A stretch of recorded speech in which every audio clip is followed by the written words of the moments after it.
I'm sure there were the best intentions here, but there has been a lot of pushback when it comes to this interview here in the States. At the end of the day, she's here. She loves her new life. She's living where she's always wanted to live. She has the life of her dreams. Let's focus on the victims here. I don't think that they think everything through. I don't think that they are aware of the consequences to some of their actions.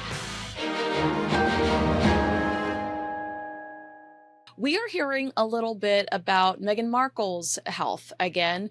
Meghan turned 43 on Sunday, but all eyes were on her and Prince Harry's latest joint interview. They sat down with CBS to discuss the Parents Network program. Now, this is a free support service for parents in the US, UK, and Canada dealing with social media's impact on children. The pair shared their own worries for their children and stressed how important online safety is. Meghan reiterated her own battles with online bullying and mental health. She said she hoped that opening up might help others going through the same thing. I'm sure there were the best intentions here, but there has been a lot of pushback when it comes to this interview here in the States. I saw one major boutique here in LA that is always at war with Chrissy Teigen post that interview with Meghan and then say, Meghan talking about online bullying, here's Chrissy Teigen, and they went into Chrissy Teigen going after a 16-year-old girl years ago. I mean, should the focus be on the families that have lost children? Should the focus be on the children versus Meghan going back into the story we had originally heard on Oprah? Is this the right strategy for Harry and Meghan to launch this program that actually could be incredibly beneficial to the world? Well, listen, the whole issue of mental health is something that Meghan has been passionate about for a long time. I mean, certainly before her days as a member of the royal family. Of course, that controversial interview with Oprah threw up so much. There was one very famous TV presenter who actually lost their job, as we both well know, over questioning, Meghan's mental health and the claims that she was making about her mental health. This is her opportunity to speak about her experience of mental health, and this is, and I think she says, doesn't she? She'll take, if she gets knocked about this, she'll take the hit. She'll take the hit because she thinks it's very, very important that she is talking about something that is considered a stigma. And I have to say, Kinsey, that I feel that anyone with a public platform like that is able to sort of raise awareness about mental health is ultimately doing something good.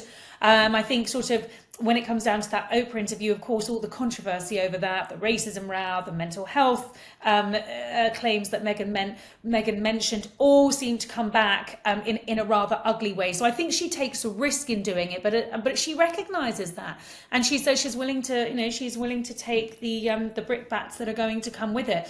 I think in terms of this cause that they're pushing, in terms of raising awareness about online safety and protecting children in today's world when it comes to online safety is a hugely important subject, and one that absolutely needs awareness raised around it. It's something that Prince William is hugely involved with over here. Harry's also involved because he gets involved with tech giants in a different way. And I think when you consider the platforms that they've got and the profiles and the access, they're actually really powerful advocates for better online safety for children. And I think it doesn't matter what you think of Meghan Markle, whether you're a fan or not, the safety of our children online is hugely important in the world that we live in.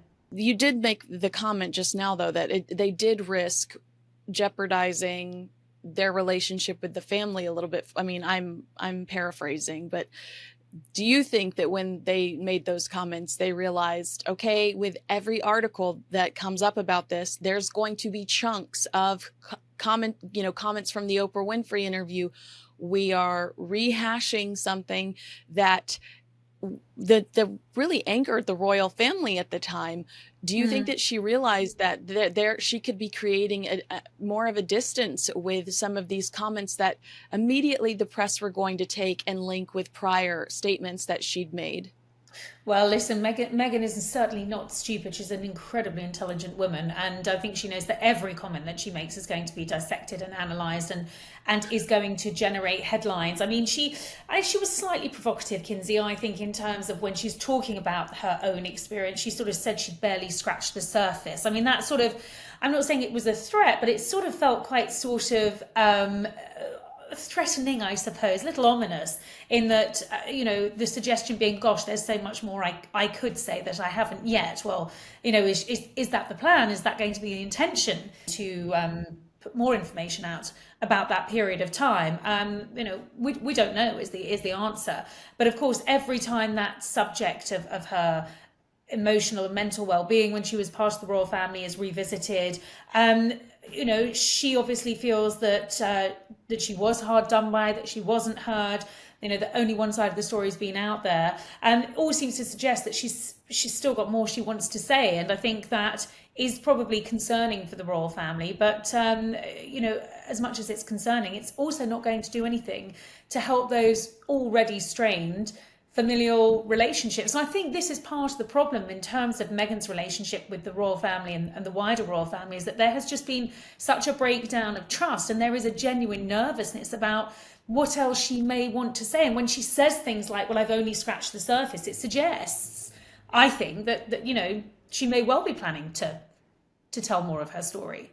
Also, when she said in the Cut interview that she discovered her journals at Frogmore Cottage and she'd forgotten that she had documented things, and when she told the Cut magazine that she never signed a non-disclosure agreement, those are kind of terrifying statements if you're a member of the royal family, or if you're in charge of controlling the royals' communication department. I imagine you're looking at this going, oh no, what's on the horizon? There's really one big story in town today, and that is the Meghan and Harry interview. They have spoken, Kinsey. We have heard from them. Oh, hurrah! You know how we love it when they speak and they impart their words of wisdom on us, don't we? Yeah, I mean, well, and I thought it was interesting because all the headlines said their first big sit down since Oprah Winfrey, and I was like, what about that 6 hours of Netflix? Was that not the exact same thing? Yeah, but let's not pretend that we don't get plenty of this. That was them just sort of speaking to the camera about anything they wanted to say. No one was actually asking them questions, which was sort of challenging, which was, quite similar to this interview, because they weren't really asked that many challenging questions. So firstly, what did you think of it? I thought that it was, I thought it lacked self-awareness. If we're being honest, they should have focused on the families that have actually lost children to suicide. I mean, they have a collection of parents that lost their babies, that go to bed every night with empty bedrooms, and they can't hug their children goodnight and kiss their children goodnight. That should have been the focus of this piece, not 2019, something that happened in 2019 with Meghan, who today lives an incredibly blessed life. She's incredibly lucky, and goes to sleep with her babies, is wildly loved by her husband, and has a great life. And so I just thought this seems off to have Meghan talking about an incident from 2019 when the focus should be on the parents that have lost their children, and those children's stories, and why those children were important, and what the world is missing out on after losing them. I mean, we should tell people, by the way, if anyone hasn't seen it yet, the reason for the interview, they gave an interview to, I think it was a CBS morning show, wasn't it?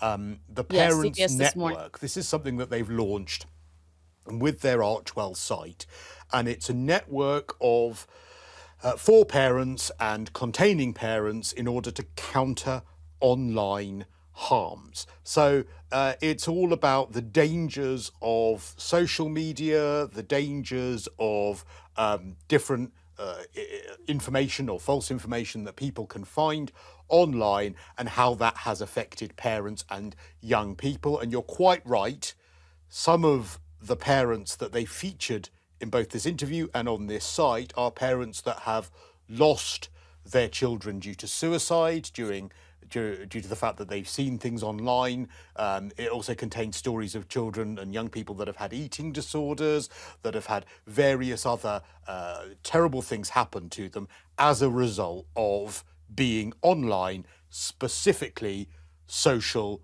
media.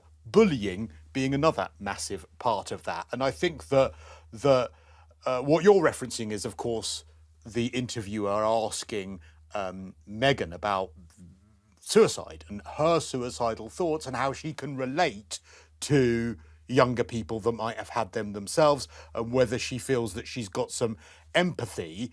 But of course, the danger with that, as you rightly allude to, is it kind of makes it all about Meghan rather than the young people who have actually lost their lives. Yeah, and Meghan was in a position to say, I want to keep the focus on these families, these children. They're so important to us, and we're here to elevate their voices.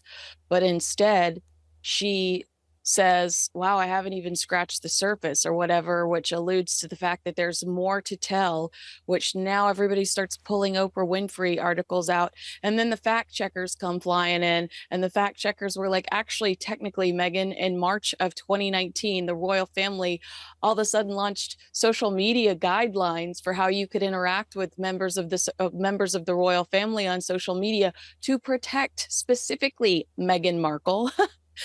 And yeah, I don't think that they think everything through. I don't think that they are aware of the consequences to some of their actions. It would have been okay for Meghan to say, I'd like to focus on the victims here, and I'd like to focus on the innocent. Yeah. This isn't my time to shine. I think you're absolutely right. What she should have said was, of course, my experiences have been well documented, but I want to talk about what other people have gone through and the experiences that they are going through. Allude to it, but then move on, because I thought that you mentioned this, and it's very pertinent. I never really scraped the surface on my experience, but I do think that I would never want someone else to feel that way. Is that a veiled threat? Like, I never scratched the surface on my experience. So what? Is there more that you're going to tell us? I thought that was a really odd way of putting it. Yeah, no, I felt that way too. And it wasn't helpful towards the cause. It wasn't helpful towards the ultimate objective. I mean, at the end of the day, I think that mental health is incredibly important. Children's mental health is absolutely something that we need to pay more attention to. With the internet existing now, and with the way people are communicating, people just, they're much crueler today than I think they were 20 years ago, hiding behind a keyboard. I just don't know that Harry and Meghan are the right people to lead the charge. I specifically, Chrissy Teigen is one of Meghan Markle's friends, one of the famous 50 that received a jar of jam. They have communicated through the media over the years. She was also a briefcase girl on Deal or No Deal. I mean, Chrissy Teigen told a 16-year-old girl on Twitter to go kill herself. And how can Meghan Markle associate with somebody like that, but want to be a leader in this arena? I mean, let's not also forget that the Sussex Squad, as they call themselves, some of them have the worst possible examples of online hatred. The way in which they do it to you, Kinsey. I've seen you get the most horrific abuse online from people who are claiming to be Meghan and Harry fans, claiming to be members of the Sussex Squad. And look, I know you can take critique of your opinion, but it goes way beyond that. It's online hatred that you have to put up with simply for critiquing what Meghan and Harry are up to. It's completely and utterly wrong. And again, so I think it does undermine their position when it comes to this, because they didn't reference that. They didn't say, look, I know we've got some people. They must be aware that some of the fans of them, some of the people who follow them, some of the people that love them are pretty awful online. They didn't reference that. They didn't say, we're aware that some of the people that love us, we really would love you to stop doing that, by the way, because being online and being hateful is really awful. Not a word of that in the slightest. Yeah, I have a hard time keeping up with their actions versus their words. But this is a very sensitive topic, and I do think it's important. I mean, so important that it really bothers me that they would try to position themselves as experts on this. Prince Harry, what makes you an authority on mental health when in March of 2021, you told Oprah Winfrey that you were at a loss when Meghan approached you about what to do about her mental health? You didn't know what to do, despite the fact that you were a patron of multiple mental health charities. What's happened since then? Do you have a master's degree in psychology? Like what has happened since then that now makes you an expert on this topic? Yeah. What you do is you pick up the phone and you find a therapist, or you find someone immediately that can help your wife. That's what you do. You don't need to be an expert in mental health to realize that that's what you've got to do. But apparently he didn't know that at and the at time. the end of the day, she's here. She loves her new life. She's living where she's always wanted to live, among celebrities, among Oprah, among Tyler Perry. I mean, these are her neighbors. These are the people that pick up the phone when she calls. She has the life of her dreams.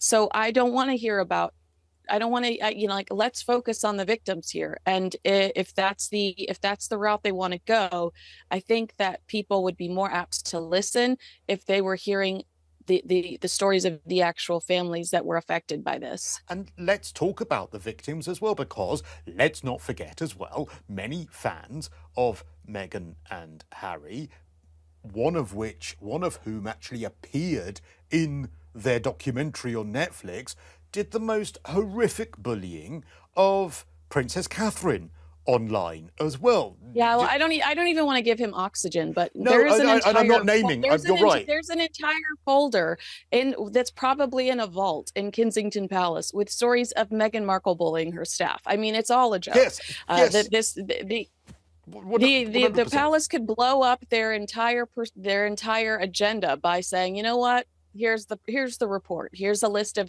every time Meghan made somebody cry at their desk within Kensington Palace. Here's every time Meghan Markle woke somebody up at 3:30 in the morning, demanding something get done before dawn. I mean, that report exists, and the only reason the palace hasn't released it is because they don't want any more animosity and they don't want any more drama from these two. And despite the palace waving the white flag, Harry and Meghan continue to poke the bear. News Nation is reporting that Meghan Markle's Hamptons trip for the G9 Ventures Business Summit might not have met her expectations. The headline read, Meghan Markle having trouble cracking A-list in Hamptons, and described the parade of Hollywood elite enjoying the girl boss vibes tribe like Gwyneth Paltrow, Reese Witherspoon, and Diane Sawyer. Suspiciously missing in all of their retreat photos, Meghan Markle. Celebrities avoided having their photo taken with Megs, according to the outlet. The source told News Nation they know that if they are in a picture with Meghan, it is a tacit approval of her that she can use to promote herself. Meghan can show up at events where they're at, move into their neighborhoods. Paltrow owns a house near Markle and Harry in Montecito, but they are not friends.